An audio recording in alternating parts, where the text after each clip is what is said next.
Hey everyone, and welcome back to Ideanthro.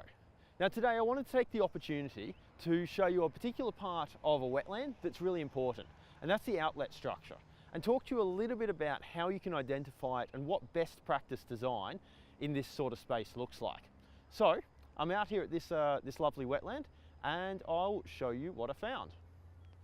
So just before we get into it, to introduce you to the site a little, so this is a big, and I apologise about the lighting there. I'm struggling to get you a clear shot. Okay, there we go. Lighting's a little bit better there, I think. Anyway, we're out at a big regional wetland here.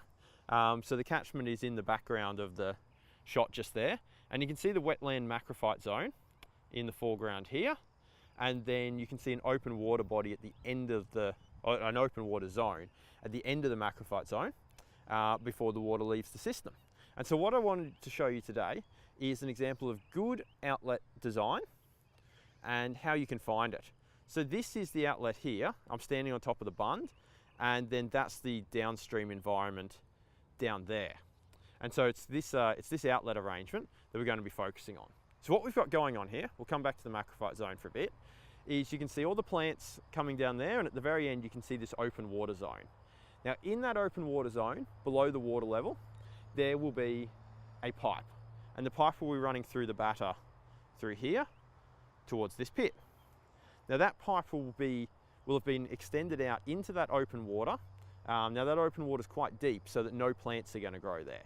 So the pipe's in the open water, and the open water's deep, so the plants can't grow there, so the plants can't block up the pipe. So with other outlet designs, a big risk is plants blocking up the outlet, stopping water getting away, and then that makes the water level in the wetland itself artificially a lot higher. It raises it up, and then the plants have trouble, they stress out because the water's too deep for too long, they die, and so on. But this being a good design, the outlet pipe extends out into that open water so the plants can't get near it and can't block it up. Then the pipe extends through the batter here to this pit. Now I did want to show this to you closed, but the lids on these pits are really, really heavy. And there's simply no way I could have opened it while on camera, not without just facing you up to the sky, while I made grunting noises and opened it. But anyway, we've got it open already, and we can see what's going on in here. So we've got a couple of parts to this outlet design. So you can see here, on the concrete wall just where I'm pointing there, is where the pipe comes into the system. We have a pipe running horizontally, that's the blue pipe at the base, and you can see water flowing out the end of it. Now just note, this isn't in its fully operational mode because this wetland is still in its establishment phase, and I'll talk about that in a minute. But the other features we have are this PVC pipe upstand here, and in the center of shot there is a sluice valve that can block off the pipe that runs horizontally. Now that's what's different at the moment.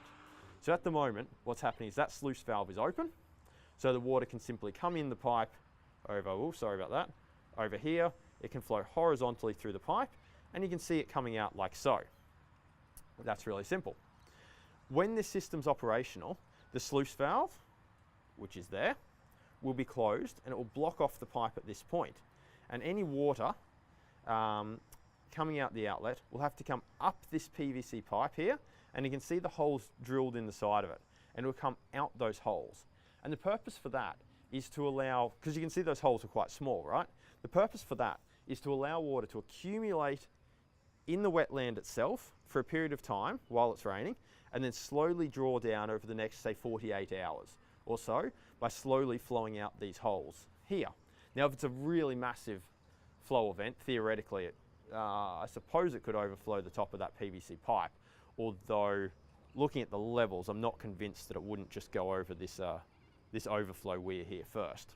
But anyway, the point being that in its operational phase, the sluice valve will be closed and water will come out the PVC pipe. So this is a really important part of the wetland design.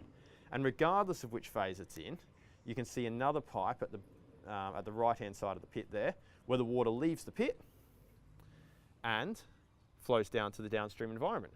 And that's how well-designed outlets on wetlands work, because it does a bunch of cool things. We talked about how having the inlet to the pipe in the deep water prevents it from clogging.